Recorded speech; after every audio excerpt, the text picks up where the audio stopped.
Hello everyone, welcome to ब्यूनिक academy. Myself Santosh Bansal. और आज हम 11th अकाउंट्स का एक टॉपिक लेके आए हैं जो कि बहुत ही इंपॉर्टेंट टॉपिक है और बहुत से बच्चों को इस टॉपिक में थोड़ी दिक्कत रहती है, थोड़ी सी ट्रिकी टॉपिक है। लेकिन मैं आपको श्योरिटी देता हूं कि आप ये क्लास को एंड तक देखिए, ये टॉपिक आपका एकदम क्लियर हो जाएगा और जब एग्जाम में ये आपकी टॉपिक आएगी तो आपसे आराम से ये क्वेश्चन सॉल्व हो जाएंगी और ये एग्जाम में कंफर्म यहां से एक क्वेश्चन आता ही है। तो टॉपिक क्या है? टॉपिक है हमारा बैंक रिकॉन्सिलिएशन स्टेटमेंट। आपने सुना होगा, शॉर्ट में हम इसको क्या बोलते हैं? शॉर्ट में बोलते हैं BRS, बैंक रिकॉन्सिलिएशन स्टेटमेंट। ये आपके बुक में चैप्टर 12 या चैप्टर 13 में आपको मिल जाएगा ये टॉपिक। तो आज हम ये टॉपिक को पूरा शुरू से लेकर लास्ट तक इसकी जो प्रैक्टिकल एस्पेक्ट है उसको हम कंप्लीट करेंगे, जिससे आप इजीली क्वेश्चन समझ पाएंगे, क्वेश्चन सॉल्व कर पाएंगे और एग्जाम में भी इसको अटेंड कर पाएंगे। तो चलिए स्टार्ट करते हैं।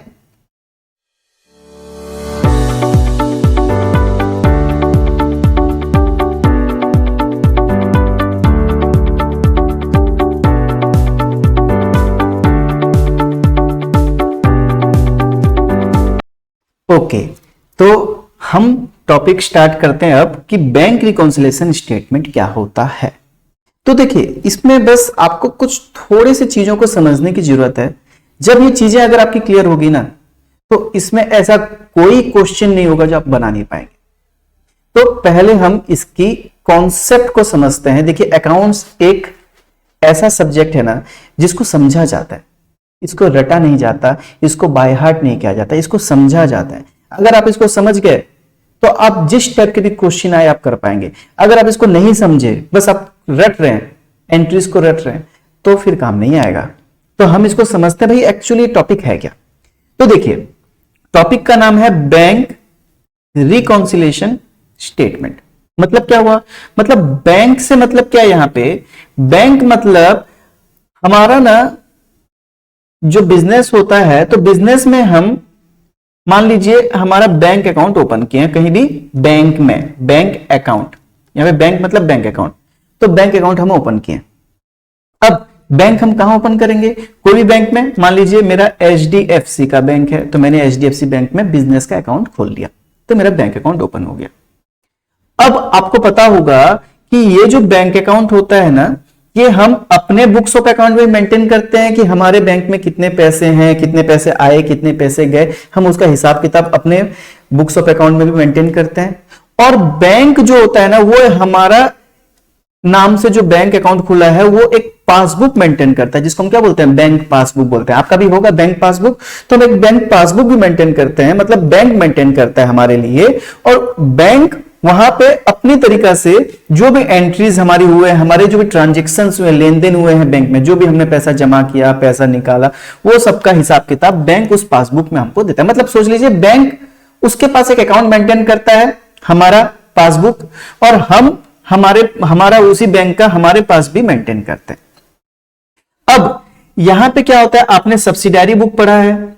सब्सिडारी बुक में क्या होता है कि हम एक कैश बुक बनाते हैं। Cash book, purchase book, sales book, purchase return, sales return, सब हमने सब्सिडारी बुक पढ़ा है। अगर आपको इसमें भी डाउट है तो आप हमें कमेंट करके बताएं कि आपको कौन सी टॉपिक में डाउट है। हम इसी तरीका से आपके लिए सारे टॉपिक एकदम इजी टर्म्स में लेके आएंगे, जिससे आपको इजीली क्लियर हो जाएगा कि टॉपिक एक्चुअली है क्या।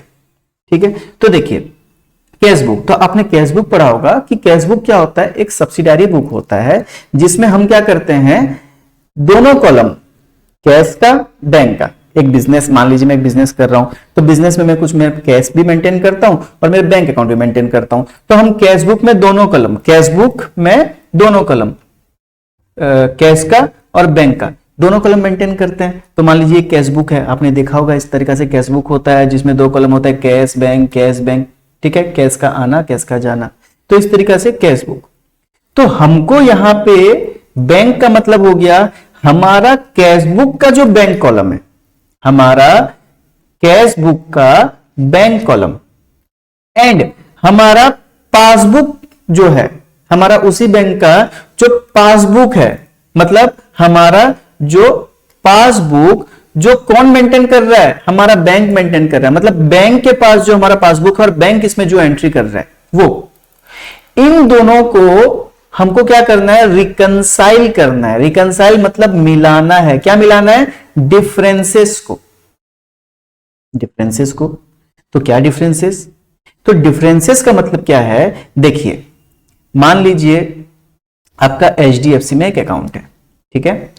आपके पास एचडीएफसी में मान लीजिए 10,000 रुपीज है, मतलब आपके बैंक खाते में 10,000 रुपया है, और आपके पास भी हिसाब है कि हाँ मेरे अकाउंट में 10,000 रुपया है।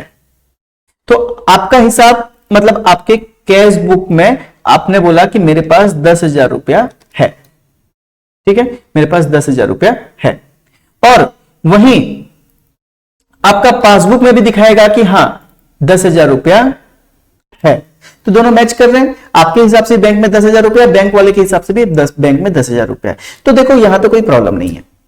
लेकिन कई बार क्या होता है ना, कुछ ट्रांजेक्शन्स, कुछ लेन देन ऐसे होते हैं जो या तो हम रिकॉर्ड करना भूल गए, या बैंक नहीं रिकॉर्ड किया है, हम रिकॉर्ड किया लेकिन बैंक रिकॉर्ड नहीं किया है, या तो हम रिकॉर्ड नहीं किए मतलब हम रिकॉर्ड कर दिए लेकिन बैंक ने रिकॉर्ड नहीं किया, या बैंक ने रिकॉर्ड कर दिया हमने रिकॉर्ड नहीं किया। तो अब बताओ ऐसा कोई ट्रांजैक्शन जो खाली बैंक कर दिया हमने नहीं किया, या फिर कोई ट्रांजैक्शन जो बैंक ने नहीं किया हमने कर दिया, तो उस केस में क्या होता है ना, दोनों का जो टोटल अमाउंट निकालोगे, बैलेंस निकालोगे, बैलेंस में डिफरेंसेस रहता है, दोनों मैच नहीं होता है, क्योंकि बैंक के हिसाब से कुछ और हिसाब है, हमारे हिसाब से कुछ और हिसाब है। तो ये दोनों जो डिफरेंसेस होते हैं ये किस लिए होते हैं? क्योंकि कुछ एंट्री हम कर दिए हैं, बैंक को पता नहीं है, बैंक ने नहीं किया है, कुछ एंट्री बैंक कर दिया, हमको पता नहीं, हमने किए हैं, या फिर कोई गलती हो गई है। तो उसके लिए बैंक में जो पासबुक है हमारा और हम जो उसका हिसाब किताब हमारे कैश बुक में रखे हैं, दोनों के बीच में डिफरेंसेस होता है, दोनों का बैलेंस मैच नहीं होता है। तो ये बैलेंस किस लिए मैच नहीं हो रहा है, क्या गलती है, क्या ट्रांजैक्शन है, वो हमको मैच करके इस चैप्टर में दिखाना है। एक स्टेटमेंट बना के दिखाना है कि देखो दोनों में ये दोनों प्रॉब्लम है, हमारा कैश बुक हमारा बैंक बुक में ये सब प्रॉब्लम है, और ये दोनों को अगर मिला देंगे तो दोनों मैच हो जाएगा, इक्वल टू हो जाएगा, इक्वल हो जाएगा। चलिए आपको समझ आया चैप्टर में क्या करना है? क्योंकि देखिए अकाउंट्स में सबसे पहले तो ये समझना भाई हमको करना क्या है। चैप्टर अकाउंट्स का कोई भी सब्जेक्ट्स आपको पहले ये समझना है चैप्टर में हमको करना क्या है। जब आपको चैप्टर और उसके हेडिंग क्लियर हो जाएगी ना, तो फिर आपको चैप्टर समझने में दिक्कत नहीं होगा, ठीक है। तो ये होता है बैंक रिकॉन्सिलिएशन स्टेटमेंट। बैंक मतलब हमारा कैश बुक का बैंक कॉलम और हमारा बैंक में जो हमारा पासबुक है, दोनों का रिकंसिलिएशन मतलब दोनों को मिलाना, रिकंसाइल मतलब मिलाना। क्या मिलाना? दोनों में जो डिफरेंसेस है उसको मिलाना, और उसका एक स्टेटमेंट बनाएंगे, इसलिए हम इसको बैंक रिकंसिलिएशन स्टेटमेंट बोलते हैं। चलिए ये समझ आ गया। इसका मतलब BRS मतलब bank reconciliation statement is prepared to reconcile. Reconcile मतलब समझ आया ना, मिलाना। क्या? Differences between bank column of cash book. अभी जो मैं आपको बताया हमारा कैश बुक में हम एक बैंक और कैश दो कॉलम बनाते हैं, तो उसका bank column of cash book and banks passbook, और हमारा बैंक जो उस हमारा जो पासबुक मेंटेन कर रहा है, इन दोनों का डिफरेंसेस को मिलाना को हम BRS बैंक रिकंसिलिएशन स्टेटमेंट बोलते हैं। ओके, उसके बाद ये BRS कौन बनाता है बताइए? बैंक आपका कैश बुक लाएगा, बोलेगा लाओ मैं मिला दूं? नहीं, बैंक अपना पासबुक में जो एंट्री है फाइनल करके दे देगा। अगर हमारे कैश बुक से मैच नहीं हो रहा है तो हमको उसको मैच करना पड़ेगा। मतलब अकाउंट होल्डर, मतलब बैंक में हमारा अकाउंट है तो हम बैंक में अकाउंट होल्डर हैं, तो हमको कस्टमर को, मतलब बैंक का कस्टमर मतलब हमको, तो हमको हमारा BRS खुद बनाना रहता है। हम बैंक से स्टेटमेंट ले आते हैं पासबुक का और हमारे कैश बुक से मैच करके स्टेटमेंट बना लेते हैं कि यहां पे ऐसा ऐसा हुआ है और ये इस तरीका से डिफरेंसेस आ रहा है, ठीक है। अब देखो मैंने आपको अभी बताया कि हम हमारे बुक में in our book cash book बनाते हैं। कैश बुक कैसे बनता है? कैश बुक में इस तरीके से कॉलम होते हैं, date, particulars, cash column, bank column. ये कौन सा साइड हुआ? ये हुआ डेबिट साइड, है ना। एक लेजर के दो साइड होते हैं, डेबिट साइड, क्रेडिट साइड, और वैसे ही ये क्रेडिट साइड हो गया, क्रेडिट साइड, जिसमें वही date, particular, cash column, bank column. ये होता है कैश बुक। अब कैश बुक में ना कैश बुक हमारा एसेट्स होता है। बताओ हमारा पैसा कैश में है या बैंक में है? अगर हमारा पैसा है तो हमारा क्या है? एसेट्स है। और एसेट्स का एक जनरल रूल आपने पहले पढ़ा है मॉडर्न रूल आपने पढ़ा है कि एसेट्स अगर बढ़ता है, इंक्रीज होता है तो क्या होता है? डेबिट होता है। और एसेट्स अगर डिक्रीज होता है तो क्रेडिट होता है। ये आपने पढ़ के आया है कि एसेट्स अगर बढ़ता है तो डेबिट होता है, एसेट अगर घटता है तो क्रेडिट होता है। तो कैश भी बुक भी हमारा एक एसेट का अकाउंट है, क्योंकि इसमें कैश और बैंक है, और यहां पे हमारा कैश और बैंक दोनों ही एसेट्स है। होप आपको ये क्लियर हो। जिसका भी ये फंडामेंटल क्लियर नहीं है, देखिए आप 11th तो अभी क्लियर कर लेंगे, प्रमोशन ईयर है। 12th में आपको बहुत प्रॉब्लम होने वाला है, क्योंकि 12th में आपको फिर से ये फंडामेंटल नहीं बताया जाएगा। डायरेक्ट एप्लीकेशन एडवांस लेवल का अकाउंटिंग होगा, 3 बुक्स रहेंगे, ठीक है, आपके अकाउंट्स के। उसमें आपका डायरेक्ट पार्टनरशिप, कंपनीज अकाउंट और आपका फाइनेंशियल स्टेटमेंट्स डायरेक्ट बहुत ही एडवांस लेवल का रहेगा। तो आपका ये जो छोटे छोटे चीजें अगर क्लियर नहीं है तो इसको क्लियर कर लीजिए, और आप हमको कमेंट करके बता सकते हैं कि आपका क्लियर नहीं है, तो हम आपके उसके लिए भी टॉपिक लाएंगे, और हमारे और बहुत से क्रैश कोर्सेज बहुत से होते हैं जिससे आपका क्लियर हो जाएगा। लेकिन अगर अभी आपने नहीं किया और 12th आप चले गए तो 12th में सोच लीजिए, आप अभी से सोच लीजिए कि आप 12th में अच्छा मार्क नहीं ले पाएंगे अकाउंट्स में, क्योंकि आपको पहले ये बेसिक चीजें सीखने पड़ेंगी, तब जाके आप आगे अच्छे लेवल में एडवांस लेवल की चीजें कर पाएंगे। ठीक है, चलिए अभी हम हमारे टॉपिक में आते हैं। तो कैश बुक हमारा क्या है? एसेट्स है, और एसेट्स इंक्रीज होने से डेबिट, डिक्रीज होने से क्रेडिट। तो इसी के लिए बताओ, अगर मेरे पास बिजनेस में पैसा आएगा तो एसेट बढ़ेगा, कैश पैसा आया, पैसा मेरा एसेट है, बढ़ेगा तो डेबिट, तो मैं डेबिट साइड में लिखूंगा। अच्छा, पैसा कैश में आए तो कैश में लिखूंगा, बैंक में आए तो बैंक में लिखूंगा। तो दोनों ही केस में अगर मेरा पैसा आता है तो मैं डेबिट साइड में लिखता हूं, इसीलिए ना ये डेबिट साइड को कैश बुक में, ठीक है, कैश बुक में डेबिट साइड को हम रिसिप्ट साइड भी बोलते हैं। ठीक है, तो हम कैश बुक में डेबिट साइड, यहां तक कि डेबिट साइड है ना, तो डेबिट साइड को हम रिसिप्ट साइड भी बोलते हैं। क्यों रिसिप्ट साइड समझ आया आपको? क्योंकि पैसा कैश में आएगा तो हम कैश में लिखेंगे, बैंक में पैसा आएगा तो बैंक में लिखेंगे, और दोनों ही केस में पैसा आएगा, आने को हम बोलते हैं रिसिप्ट होना, तो इसलिए हम इसको रिसिप्ट साइड बोलते हैं। और क्यों इस साइड लिखते हैं? क्योंकि ये बैंक हमारा, बैंक में या कैश जो भी हमारा एसेट है, और एसेट बढ़ता है तो डेबिट होता है, ये रूल है, इसके लिए हम इसको डेबिट करते हैं और इसलिए इसको रिसिप्ट साइड बोलते हैं। वैसे ही जब हम पैसा देते हैं तो हमारा एसेट घटेगा, पैसा गया, एसेट गया, एसेट गया तो क्रेडिट, और एसेट कौन सा? कैश गया तो कैश क्रेडिट, यहां पे लिखेंगे, बैंक से पैसा गया तो बैंक क्रेडिट, यहां पे लिखेंगे। और दोनों ही साइड में हमारा पैसा जा रहा है, पैसा जाने को क्या बोलते हैं? पेमेंट, तो इसको हम बोलेंगे पेमेंट साइड, तो इसको हम पेमेंट साइड भी बोलते हैं। चलिए यहां तक आपको क्लियर है कि हम इसको एसेट साइड और receipt side and payment side बोलते हैं। डेबिट साइड को रिसिप्ट साइड, क्रेडिट साइड को पेमेंट साइड कैश बुक का। मैं आपको इसलिए समझा रहा हूं क्योंकि क्वेश्चन में इसी तरीके से आते हैं, receipt side of cash book, payment side of cash book, debit side of cash book, payment credit side of cash book debited. अगर क्वेश्चन ने बोला कैश बुक डेबिटेड, मतलब कैश बुक के डेबिट साइड में एंट्री हुआ है, cash book debited मतलब cash book के क्रेडिट साइड में एंट्री हुआ है। तो इस तरीके से क्वेश्चंस आते हैं, इसलिए मैं आपको समझा रहा हूं, आगे भी ये काम आएगा। ठीक है, चलिए यहां तक आपको क्लियर है कि कैश बुक का बैंक कॉलम, डेबिट साइड मतलब रिसिप्ट साइड, क्रेडिट साइड मतलब पेमेंट साइड। ओके, और कैश बुक एसेट्स होता है, इसलिए डेबिट इंक्रीज होने से डेबिट, डिक्रीज होने से क्रेडिट। वैसे ही हम जैसे हमारे बुक में इन आवर बुक हम कैश बुक बनाते हैं, वैसे ही हमारा जो बैंक का अकाउंट है ना, तो बैंक के बुक में, बैंक अपने बुक में कौन बनाता है? ये हम बनाते हैं क्या? नहीं, ये बैंक बनाता है। तो बैंक अपने बुक में अकाउंट होल्डर, मतलब जैसे मान लीजिए मैंने बैंक में अकाउंट खोला तो मैं उनके लिए एक अकाउंट होल्डर हूं, तो हमारा पासबुक वो बनाता है।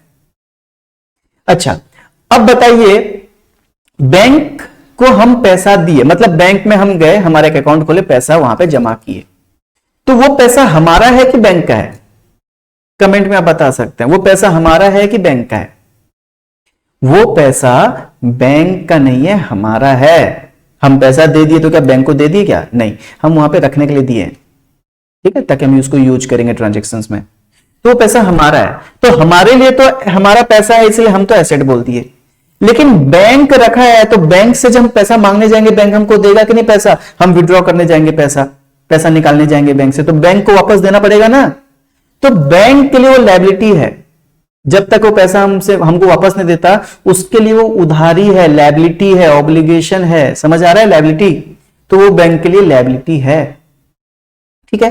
तो मेरे को बताइए, जैसे एसेट्स अगर इंक्रीज होता है तो डेबिट होता है, डिक्रीज होता है तो क्रेडिट होता है, तो वैसे ही ना लायबिलिटी इंक्रीज होता है तो क्रेडिट होता है और डिक्रीज होता है तो डेबिट होता है। ये सब रूल्स हम पहले के चैप्टर्स में करके आए हैं। जिसका भी क्लियर नहीं है वो कमेंट करके बताएं, तो हम उनको ये चीजें क्लियर कर देंगे, क्योंकि आगे आपको ये चीज बहुत जरूरी है, ठीक है। तो लायबिलिटी जब इंक्रीज होता है ना तो क्रेडिट होता है, डिक्रीज होता है तो डेबिट। तो बैंक के लिए हमारा पैसा, हमारा अकाउंट में जो पैसा है बैंक के लिए लायबिलिटी है। तो बताइए, बैंक में अगर हम पैसा जमा करेंगे तो बैंक की लायबिलिटी क्या होगी? बढ़ेगी, और लायबिलिटी बढ़ेगी तो लायबिलिटी इंक्रीज होने से क्या होता है? क्रेडिट। तो बैंक अपने क्रेडिट साइड में एंट्री करेगा, मतलब हमारे अकाउंट को क्रेडिट साइड में लिखेगा। इसके लिए आपने कभी देखा होगा कि जब आप अपने बैंक में पैसा जमा करते हैं ना तो आपके पास एक मैसेज आता है, योर अकाउंट इज क्रेडिटेड, मतलब वो हमारे अकाउंट के क्रेडिट साइड में लिखता है, इसलिए हमको उसका नोट भेजता है, क्रेडिट नोट भेजता है कि your account is credited with ₹10,000 अगर आपने बैंक में 10,000 जमा किया तो। क्यों? इसलिए क्योंकि बैंक के लिए हमारा पैसा लायबिलिटी है, और जैसे ही हम पैसा जमा करेंगे बैंक में तो वो हमारे अकाउंट के क्रेडिट साइड में लिखेगा। ये मान लिया हमारा अकाउंट है तो हमारे अकाउंट मेंटेन करेगा और क्रेडिट साइड में लिखेगा। और वैसे ही देखिए, जब भी आप पैसा बैंक से विड्रॉ करते हैं, निकाल के लाते हैं, या फिर कहीं पे पैसा पेमेंट करते हैं अपने बैंक के थ्रू, तो वो आपको एक मैसेज भेजता है, योर अकाउंट इज डेबिटेड। क्यों? क्योंकि अगर बैंक में हम पैसा जमा किए तो बैंक से हम वो पैसा लेंगे तो उसकी लायबिलिटी बढ़ी, उसीलिए हम उसको बैंक मतलब क्रेडिट किया। अब बैंक 10,000 में से 5,000 हम बैंक से निकाल लिए, तो बैंक हमको 5,000 दे दिया ना, तो उसकी लायबिलिटी अब कितने की? 10 हम उसको दिए थे, 5 ले लिए, तो 5 ही तो वापस देगा हमको। तो उसके लिए 5,000 से उसकी लायबिलिटी डिक्रीज हो गई, घट गई, और लायबिलिटी डिक्रीज होने से डेबिट, इसलिए बैंक डेबिट साइड में एंट्री करेगा 5,000 का। इसलिए बैंक मैसेज करता है योर अकाउंट इज डेबिटेड, मतलब आपका अकाउंट डेबिट हो गया है 5,000 से, मतलब हमने आपको 5,000 पेमेंट कर दिया, आपको करा या आपके लिए जिसको भी करा, तो आपका लायबिलिटी 5,000 से हमारा घट गया। अब हम आपको 5,000 ही बैलेंस देने वाले हैं, मतलब आपकी लायबिलिटी 5,000 की बचती है। 10,000 लिए आपका अकाउंट में था, 5,000 हम आपको दे दिए। Your account is debited. इसलिए आप जब भी कुछ पेमेंट करते हो बैंक के थ्रू तो आपके पास एक मैसेज आता है, your account is debited with ₹this, मतलब उसकी लायबिलिटी घट गई, उसलिए वो अपने हमारे डेबिट साइड में एंट्री करा हमारे पासबुक में, इसलिए वो एंट्री हमको बताता है। चलिए, ये चीज आपको क्लियर है। तो हमने अभी क्या देखा कि जब हमारा बैंक में हम पैसा जमा करते हैं तो हम क्या करते हैं? कैश बुक को डेबिट करते हैं। क्यों? क्योंकि बैंक बैलेंस जब भी हमारा इंक्रीज होता है कैश बुक का, कैश बुक में बैंक कॉलम होता है, हम मेंटेन करते हैं, और पासबुक में हमारा अकाउंट बैंक मेंटेन करता है। अभी आपको बताया। तो जब भी हम कैश बैंक में जमा करेंगे तो हम भी एंट्री करेंगे, हम हमारे हिसाब से रखेंगे और बैंक अपने हिसाब से भी रखेगा। होता है ना, जैसे मान लीजिए हम सामान खरीदते हैं उधारी में, तो हम भी हमारा लिखते हैं कि हम परचेज किए, और जो सेलर बेचता है उधारी में वो सेल्स का भी मेंटेन करता है। वैसे ही हम बैंक में पैसा जमा करेंगे तो हम भी हमारे पास एक हिसाब मेंटेन करेंगे कि बैंक में कितना पैसा जमा किए, कितना पैसा होना चाहिए, और बैंक भी मेंटेन करेगा कि उसके पास कितना पैसा आया, कितना होना चाहिए। तो हम जहां मेंटेन करते हैं उसको बोलते हैं कैश बुक, और बैंक जहां मेंटेन करता है उसको बोलता है वो पासबुक। तो हम जब बैंक में जमा करेंगे पैसा, तो क्योंकि हम पैसा दिए और वो पैसा हम वापस लेंगे, तो हमारे लिए वो क्या है? एसेट्स है। इसलिए हम क्या करेंगे? एसेट इंक्रीज होने से डेबिट, इसलिए हम करेंगे डेबिट, या फिर कैश बुक का रिसिप्ट साइड डेबिट। तो बैंक में पैसा आया, हम जमा करें, बैंक में पैसा जुड़ गया, तो उसके लिए कैश बुक में करेंगे डेबिट।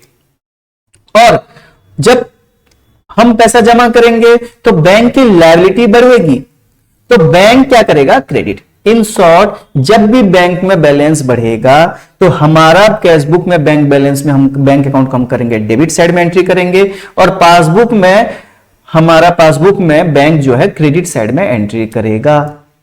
चलिए यहां तक समझ आ गया। जिसको भी यहां तक समझ नहीं आया वीडियो को वापस से रिकैप करके देख सकते हैं, क्योंकि मैं बस वापस से रिपीट कर रहा हूं चीजों को। ओके, उसके बाद व्हेन बैंक बैलेंस डिक्रीजेस, अब बताओ बैंक बैलेंस कब डिक्रीज होगा? जब हम पैसा बैंक से निकाल लेंगे। तो अगर हम पैसा बैंक से निकाल लिए तो हमारा एसेट तो घट गया, बैंक में हमारे पास एसेट था, मतलब बैंक में हम पैसा जमा किए थे तो पैसा लेना बाकी था, अब पैसा ले लिए तो एसेट घट गया, बैंक से पैसा घट गया। तो बैंक से पैसा घट गया तो हम कैश बुक में कर देंगे क्रेडिट, है ना। बैंक से पैसा घट गया तो कैश बुक हम क्या करेंगे, क्रेडिट साइड में लिखेंगे, क्रेडिट साइड में, पेमेंट साइड में, कि बैंक हमको पैसा दे दिया। अब जहां भी दिया हमको खुद पैसा निकाल लिए तो कैश में जुड़ जाएगा, और अगर मान लो किसी और को दे दी तो यहां से किसी और का अकाउंट में चले जाएगा। तो हम कैश बुक में कर देंगे क्रेडिट कि बैंक से पैसा गया। और पासबुक क्या करेगा, मैं अभी बताया था कि पासबुक क्या करेगा, हमारे अकाउंट को डेबिट करेगा, उसकी लायबिलिटी घट गई, उसको जितना पैसा देना था उसमें से इतना पैसा उसने दे दिया, तो उसकी लायबिलिटी घट गई, तो वो क्या करेगा, डेबिट।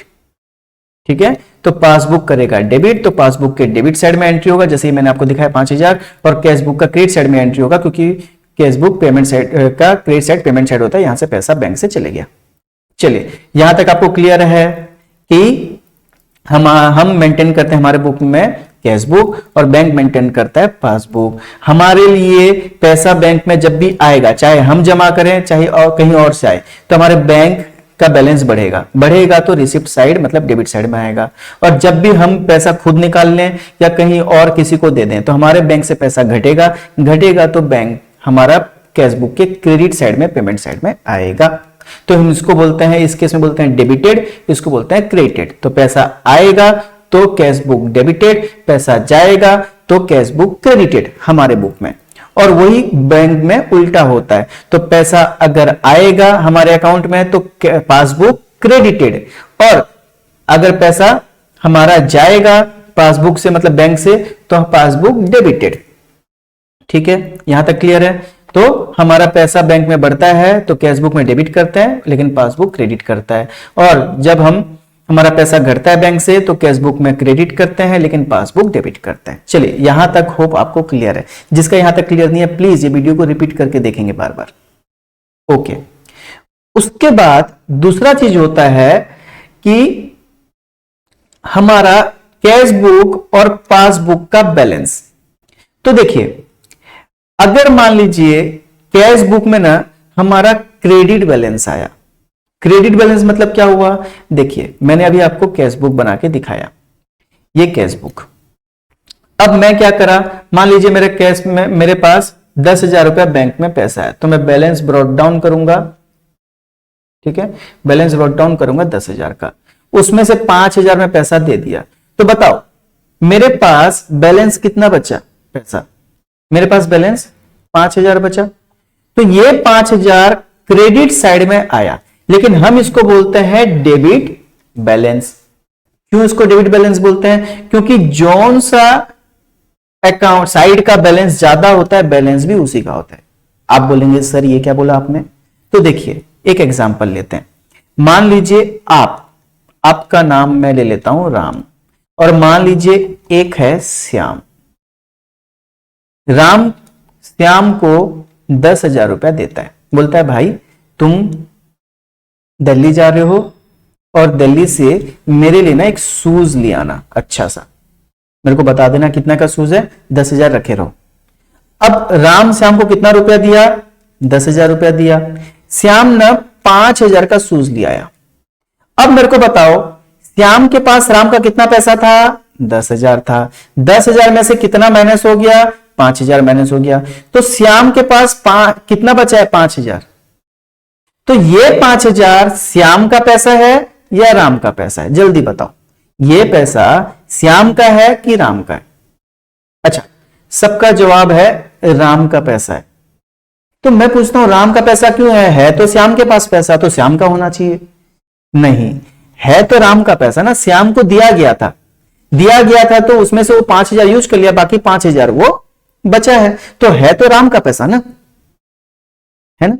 तो वैसे यहां पे हमारे पास बैंक में था 10,000, 10,000 में से 5,000 चला गया, तो बैलेंस कितना बचा है? 5,000 हम इस साइड लिखे ताकि बैंक में यहां भी 10,000 और यहां भी 10,000 टैली हो जाए। तो ये पैसा बचा है 5,000, लेकिन है किसका बैलेंस? ये डेबिट साइड 10,000 का बैलेंस है ना, 5,000 यूज हो गया, 5,000 बचा है, करेक्ट डाउन। तो ये बचा यहां है, हम यहां पे लिखते हैं, लेकिन होता है ये ऑपोजिट साइड का बैलेंस, क्योंकि जिसका बैलेंस ज्यादा उसके ऑपोजिट साइड में बैलेंस टैली करते हैं, लेकिन होता है जिसका ज्यादा है साइड, जिस साइड का बैलेंस ज्यादा है उसी का बैलेंस होता है। समझ आए? जैसे ये पैसा हम राम यहां पे लिखे थे, लेकिन 5,000 लिखे तो 5,000 बचा, ये 5,000 का सूज और 5,000 बचा, ये 10,000 का हिसाब और ये 10,000, तो 5,000 इसका है, वैसे ये भी 5,000 डेबिट का बैलेंस है। चलिए, आपको ये समझ आया?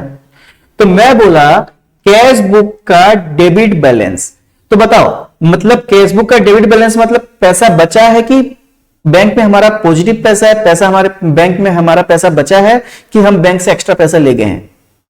हमारा बैंक में पैसा बचा है, क्योंकि हमारे बैंक में 10,000 था, 5,000 खर्चा हुआ, पेमेंट हो गया, बैलेंस 5,000 बचा है, लिखे इस साइड में है, लेकिन है ये डेबिट बैलेंस। तो अगर बोलेगा क्वेश्चन में कि बैंक का कैश बुक का क्या डेबिट बैलेंस, कैश बुक का debit balance, debit balance of cash book, इसका मतलब क्या हुआ कि हमारा बैंक में पैसा पॉजिटिव है, पॉजिटिव, बी पॉजिटिव है ना, तो वैसे बैंक में भी क्या है? पॉजिटिव है, बैंक में हमारा पॉजिटिव पैसा, मतलब बैंक में हम पैसा 5,000 और मांग सकते हैं क्योंकि हमारा ही पैसा है वो। और अगर हमारा डेबिट बैलेंस है तो पासबुक का क्या होगा? Credit balance. मैंने अभी आपको बताया था, अगर हमारा डेबिट तो पासबुक का क्रेडिट, हमारा क्रेडिट तो पासबुक का डेबिट, तो पासबुक का ये होगा क्रेडिट बैलेंस। समझ आया क्या आपको? मैंने आपको देखो थोड़ा सा आपको ट्रिकी लगेगा, लेकिन एक बार ये समझ जाओगे ना, देखो पूरा एकदम क्लियर हो जाएगा। तो मैं आपको क्या बोला? मैं बस आपको सिंपल एक बार रिवाइज करा। मैं क्या बोला? मैं बोला हम जब भी पैसा बैंक में जमा करते हैं, बैंक में हमारा पैसा आता है, बैंक बढ़ता है, बैंक बढ़ता है तो डेबिट होता है, बैंक घटता है तो क्रेडिट होता है कैश बुक में। पासबुक में उसी का ऑपोजिट होता है कि अगर हमारा डेबिट तो पासबुक में क्रेडिट, हमारा क्रेडिट तो पासबुक में डेबिट। तो हमारा बैंक में 10,000 था, 5,000 बचा है, तो डेबिट में 10,000 था और उसमें से 5,000 बचा है तो हमारा डेबिट बैलेंस होगा। ठीक है, हमारा डेबिट बैलेंस तो पासबुक का क्रेडिट बैलेंस होगा। ठीक है, वैसे ही तो हमारा डेबिट बैलेंस मतलब पैसा बचा है बैंक में, और वही पासबुक का क्रेडिट बैलेंस मतलब पैसा बचा है, तो उसको हम बोलते हैं फेवरेबल। अच्छा कंडीशन है, अच्छा है, फेवरेबल है हमारे लिए, तो उसको बोलते हैं फेवरेबल बैलेंस। ठीक है, और हम जो आगे बैंक रिकॉन्सिलेशन स्टेटमेंट बनाएंगे ना, तो वहां पे हम 2 कॉलम बनाएंगे, एक प्लस आइटम, एक minus item.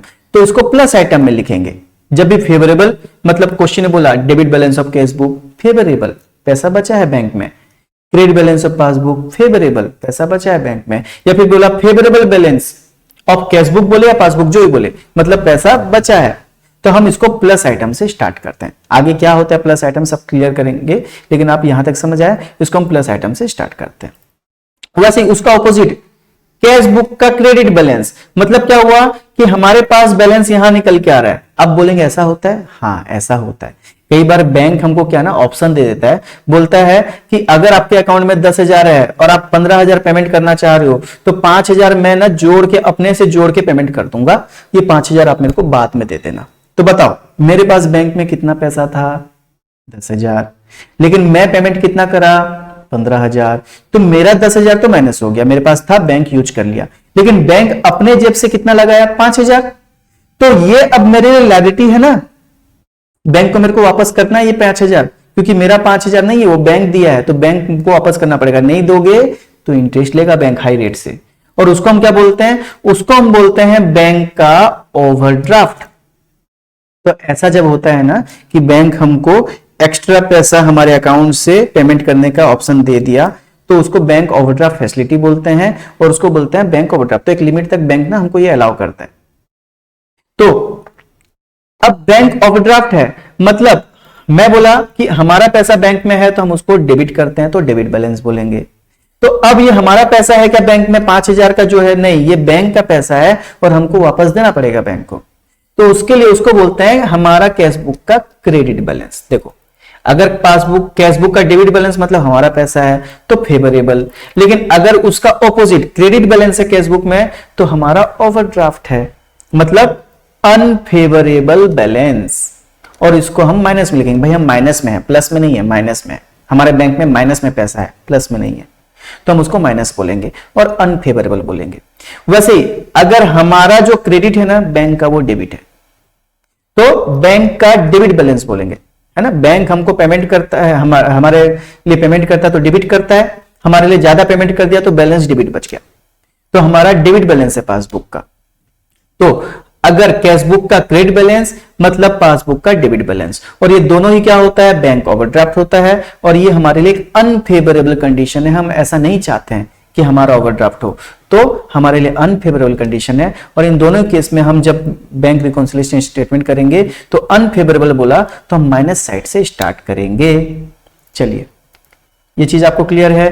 Credit balance of cashbook equal to debit balance of passbook, और दोनों bank overdraft unfavourable minus item. Debit balance of cashbook equal to credit balance of passbook, दोनों ही फेवरेबल बैलेंस प्लस आइटम। यहां तक आपको hope clear हो। तो ये प्लस आइटम माइनस आइटम क्या है, हम क्या करते हैं ना, इस तरीके से एक फॉर्मेट बनाते हैं, bank reconciliation statement as on, क्योंकि एक पर्टिकुलर डेट में बनाते हैं, इस डेट तक का हिसाब हो गया। और वहां पे हम क्या करते हैं ना, यहां पे हम plus item particular serial number लिखते हैं, कौन कौन सा ट्रांजेक्शन हुआ और में प्रॉब्लम है, पर्टिकुलर लिखते हैं और वो ट्रांजेक्शन को लिखते हैं, फिर यहां पे प्लस आइटम माइनस आइटम।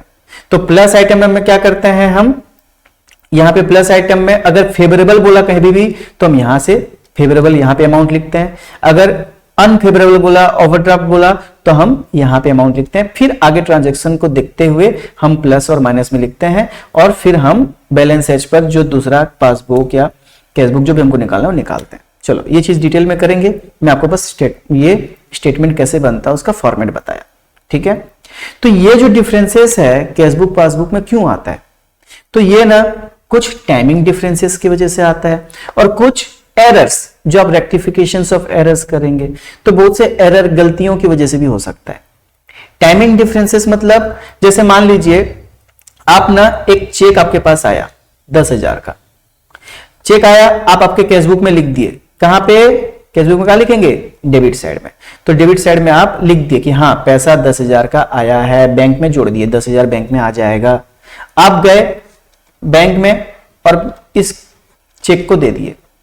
आज मान लीजिए आप 8 जनवरी 2024 है, ठीक है, तो आज आप इसको जमा कर दिए, मतलब जमा कर दिए बैंक में और आप 10,000 लिख दिए। लेकिन बैंक में ना ऐसा नहीं होता कि चेक जमा करते ही पैसा आ जाए। अगर मान लीजिए दूसरे बैंक का है ना, हमारा SBI बैंक है और मान लीजिए HDFC का बैंक का चेक है, तो ये पैसा HDFC से लेने के लिए, ठीक है, कलेक्ट होने के लिए टाइम लगता है। तो बैंक के पास ना 1 तारीख को 8 तारीख को नहीं, मान लीजिए 15 तारीख को ये पैसा जुड़ा, HDFC से कलेक्ट होते होते 5-7 दिन लग गए, और फिर उसके बाद 15 तारीख को ये 10,000 जुड़ा। तो बताओ, अगर मैं देखता हूं 8 तारीख को, तो मान लीजिए मेरा 10,000 बैलेंस है, जीरो था पहले, तो मैं सोचूंगा मेरा 10,000 बैलेंस है। लेकिन बैंक में उस दिन 8 तारीख को बैलेंस दिखाएगा क्या, नहीं, उस दिन जीरो दिखाएगा, क्योंकि मेरा उस दिन जीरो, मतलब उस दिन तक पैसा ये 10,000 कलेक्ट नहीं हुआ है। बैंक में 15 तारीख को ये 10,000 रुपया बैलेंस दिखाएगा। समझ आया? तो इसको बोलते हैं टाइम डिफरेंस। 8 और 15 ये 5-7 दिन मेरा बैलेंस मैच नहीं होगा, क्योंकि मैं एंट्री प्लस कर चुका हूं लेकिन प्लस बैंक अभी तक हमारे अकाउंट में प्लस नहीं किया है। तो इसको बोलते हैं हम टाइम डिफरेंस। तो टाइम डिफरेंस की वजह से इस तरीके से बहुत से टाइम डिफरेंसेस के एग्जांपल हम करेंगे। और वैसे ही एरर होता है। एरर मतलब कोई गलती हो गया, हम यहां पे गलती से 10,000 की जगह 1 लाख एंट्री कर दी, लेकिन बैंक तो सही करेगा, तो बैंक मान लो 10,000 का एंट्री करा, तो हम सोच रहे हैं 1 लाख पैसा है, क्योंकि हम 1 लाख गलती से 10,000 को 1 लाख लिख दिए, लेकिन बैंक 10,000, तो हमारे दोनों मैच नहीं करेगा, हमारे हिसाब से 1 लाख दिखाएगा, बैंक की तरफ से 10,000 दिखाएगा। तो इसको बोलते हैं एरर्स। तो बहुत से एरर होते हैं, वो एरर की वजह से भी हमारे यहां बैंक के डिफरेंसेस आ जाते हैं। चलिए, यहां तक आपको समझ आया कि ये मतलब दोनों मैच क्यों नहीं करते हैं। और फिर मैंने आपको बताया कि बैंक का हमारा बैंक बैलेंस इंक्रीज होने से क्या होता है, डिक्रीज होने से क्या होता है कैश बुक में, पासबुक में, और फेवरेबल क्या होता है, अनफेवरेबल क्या होता है। और फेवरेबल हम कहां से स्टार्ट करते हैं, प्लस से, और अनफेवरेबल हो तो माइनस से स्टार्ट करते हैं। तो ये हो गया बेसिक फंडा, बेसिक कॉन्सेप्ट जो आपको चाहिए बैंक रिकॉन्सिलिएशन स्टेटमेंट को सॉल्व करने के लिए। ठीक है, उसके बाद हम क्या करते हैं, एक बैंक रिकॉन्सिलिएशन स्टेटमेंट बनाते हैं, और ये बैंक रिकॉन्सिलिएशन स्टेटमेंट में हम इस तरीका से फॉर्मेट बनाते हैं, serial number, particulars, plus item amount in rupees, minus item amount in rupees. ठीक है, ये फॉर्मेट बना के फिर हम क्या करते हैं, हमको क्वेश्चन में जो भी बैलेंस दिया हो, जैसे हमको क्वेश्चन ने बोला कि फेवरेबल बैलेंस एच पर कैश बुक, तो हम यह लिखते हैं बैलेंस एच पर कैश बुक। अभी तो पासबुक नहीं है क्योंकि हमको क्वेश्चन में कैश बुक दिया, तो बैलेंस एच पर कैश बुक, और फेवरेबल बोलेगा तो हम प्लस आइटम में लिख देंगे। यहां मान लीजिए 10,000 बोला है अमाउंट, तो 10,000 यहां पे स्टार्ट कर देंगे, बैलेंस एच पर कैश बुक 10,000 ऐसे स्टार्ट कर देंगे। लेकिन अगर क्वेश्चन है बोला अनफेवरेबल, क्वेश्चन में क्या बोला अनफेवरेबल, तो एच पर कैश बुक, तो हम क्या करेंगे माइनस में लिखेंगे, क्योंकि फेवरेबल मतलब प्लस, अनफेवरेबल मतलब माइनस। तो हम यहां से ओवरड्राफ्ट होता है तो हम 10,000 को यहां लिखेंगे, यहां ओवरड्राफ्ट फेवरेबल लिखने की जरूरत नहीं है, बस हम अमाउंट यहां पे लिखेंगे 10,000। ठीक है, वैसे ही मान लीजिए हमको क्वेश्चन ने बोल दिया फेवरेबल बैलेंस एच पर पासबुक, तब भी चाहे कैश बुक बोले चाहे पासबुक बोले, फेवरेबल मतलब प्लस, तो हम 10 यहां पे लिखेंगे, और अगर अनफेवरेबल बोला तो हम यहां पे लिखेंगे। ठीक है, अगर अनफेवरेबल बोलता है तो हम यहां पे लिखेंगे बस। तो फेवरेबल मतलब प्लस आइटम, अनफेवरेबल मतलब या ओवरड्राफ्ट मतलब माइनस आइटम, चाहे कैश बुक का बैलेंस दे चाहे बैलेंस एच पर पासबुक दे, दोनों ही केस में। ओके, उसके बाद ट्रांजैक्शंस जो होते हैं ना उसको हम देखेंगे, उसको देखते हुए प्लस में आएगा कि माइनस में आएगा करेंगे।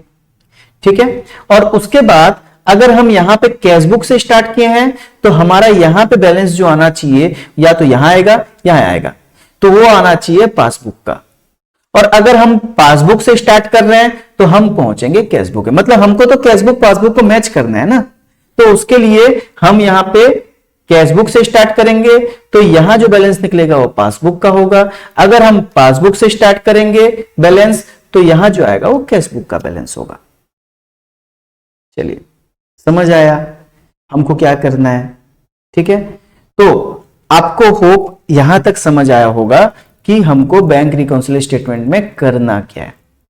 अब इसके बाद जो नेक्स्ट क्लास होगी, आज की क्लास थोड़ी सी लंबी हो गई तो उसके लिए हम नेक्स्ट क्लास में कवर करेंगे, जिसमें बहुत से ना इजी सा कॉन्सेप्ट लगाएंगे हम, जिससे आप ये छोटा सा कॉन्सेप्ट लगाओगे ना जीजा साला, ठीक है, तो आपका ये कॉन्सेप्ट पूरा क्लियर हो जाएगा और आपका हर टाइप का क्वेश्चन फटाफट बनने लग जाएगा, ज्यादा सोचना नहीं पड़ेगा, फटाफट होने लग जाएगा। तो हम ये जीजा साला वाला कॉन्सेप्ट लगा के हम नेक्स्ट क्या करेंगे, हम ये क्वेश्चन सॉल्व करेंगे जिसमें अलग अलग जितने ट्रांजेक्शन्स है ना, वो ट्रांजेक्शन्स क्या होता है, एक थिंकिंग प्रोसेस लाएंगे हम कि ट्रांजेक्शन में हमको क्या सोचना है ना। ये प्राय हर टाइप के ट्रांजेक्शन हम यहाँ पे एक बार सोच के देखेंगे, समझ के देखेंगे, फिर हम ये प्रैक्टिस भी करके दिखाएंगे हमारे तरीका से, जो आपका यूं चुटकी में आपका ये क्वेश्चन सॉल्व हो जाएगा। बैंक रिकॉन्सिलिएशन स्टेटमेंट ऐसा है ना, इसमें टाइम नहीं लगता है, इसमें दिमाग लगता है। अब आप समझ जाओगे ना तो आपका 6 मार्क का क्वेश्चन होगा, आप 5 मिनट में कर दोगे। ठीक है, जो बाकी क्वेश्चन 6 मार्क के करने में आपको 15 मिनट लग जाते हैं, आप इसमें 5 मिनट लगोगे, बाकी 10 मिनट आप दूसरी चीजों कर पाओगे। क्यों, बस इसमें बस समझना है, एक बार समझ गए बस प्लस माइनस जहां करना है करके हिसाब कर दो बस, और ज्यादा लंबे क्वेश्चन भी नहीं आते, कुछ 5, 7, 8 एडजस्टमेंट होते हैं, तो इजीली हो पाएगा। तो उसके लिए हम ये नेक्स्ट क्लास में कवर करेंगे, लेकिन तब तक आप ये जो हमारा बैंक रिकॉन्सिलिएशन स्टेटमेंट का जो फंडा है उसको क्लियर कर लें। और अगर आपको कुछ डाउट होता है, कुछ प्रॉब्लम है, तो आप मेरे को हमको व्हाट्सएप कर सकते हैं, आप हमको यहाँ पे कमेंट कर सकते हैं और बता सकते हैं। तो होप आपको ये यहां तक की चीजें क्लियरली समझ आई हो।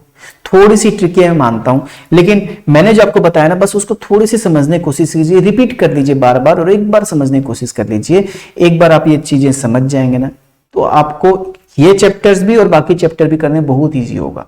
ओके, तो अगर आपको ये क्लास यहां समझ आया, अच्छा लगा, तो प्लीज हमारे वीडियो को लाइक कीजिए, सब्सक्राइब कीजिए हमारे चैनल को, क्योंकि आगे की क्लासेस आपको नोटिफिकेशन आएगा। जब ये क्लास नेक्स्ट क्लास आपको अपलोड होगा तो उसकी नोटिफिकेशन आपको आ जाएगी, तो आप आराम से उसको देख के क्लियर कर सकते हैं।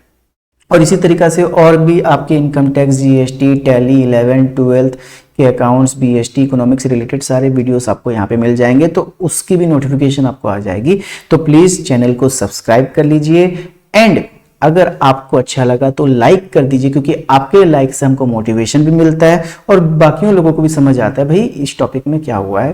ठीक है, और कमेंट करके बताइए आपको कैसा लग रहा है, क्योंकि आपके कमेंट से ही हम आप मिल पाएंगे, हम आप समझ पाएंगे कि क्या चल रहा है, क्या हो रहा है। तो उसके लिए प्लीज कमेंट करके बताइए। अच्छा लगा तो अच्छा, बुरा लगा तो बुरा, कोई प्रॉब्लम नहीं है। ठीक है, आपको जो समझ आए तो आप प्लीज कमेंट करके बताएं कि आपको यहां तक का क्लास कैसा लगा, समझ आया, कोई डाउट है तो कमेंट करके बताएं। ओके, तो नेक्स्ट क्लास में हम आगे की जो हमारी इसकी टॉपिक जो नेक्स्ट मतलब प्रैक्टिकल एस्पेक्ट है, कैसे सॉल्व करना है वो हम करेंगे। तो नेक्स्ट क्लास में आपकी ये टॉपिक कंप्लीट हो जाएगी। ओके, और प्लीज अपने फ्रेंड्स के साथ, अपने रिलेटिव्स के साथ शेयर भी कीजिए, जिसको भी टॉपिक में प्रॉब्लम आता है तो शेयर कीजिए ताकि उनको भी समझ में आ जाए। ओके, चलिए आज इतना रखते हैं। Okay, thank you.